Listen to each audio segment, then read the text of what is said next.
A plane carrying a Brazilian soccer team crashing overnight near Medellin, Colombia. Officials are reporting 6 of the 81 people on board survived. But when you take a look at some of these first daylight images we're getting from the scene, it is hard to imagine there were any survivors at all. Let's get right to NBC's Tom Costello, who's been on this since early this morning. Hi, Tom. What can you tell us? Yeah, good morning. The plane is a British Aerospace 146. It went down on approach to Medellin, carrying this Brazilian soccer team that had been living a dream this soccer season. This morning, authorities say it may have run out of fuel or had been experiencing some sort of electrical problem just before it crashed. The mayor of Medellin calls it a tragedy of huge proportions. Daylight images show the extent of the wreckage on a dense hillside, remarkable that anyone could escape. The plane carrying 81 people, including a top Brazilian soccer team, crashing on its approach to Medellin, Colombia. Colombian authorities say a handful of people appear to have survived. Brazilian media reporting that includes at least one soccer player who was rushed to the hospital with severe injuries. Pictures show twisted metal wreckage, rescue operations hampered by torrential rain and fierce storms, and this morning they were temporarily suspended. FlightRadar.com shows the plane circling Medellin repeatedly before finally going down.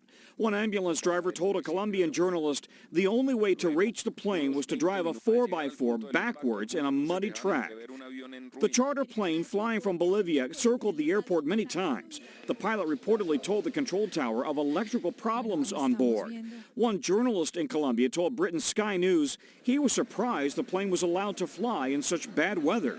A Facebook video on the team's site shows an excited team before the flight preparing to play in the first leg of a final match in an important South American club competition. But play has now been suspended.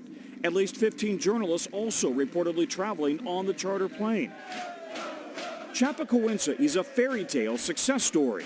They reached the top flight of Brazil's soccer league in 2014, and despite being underdogs, they made the big time after quite a few years in the wilderness.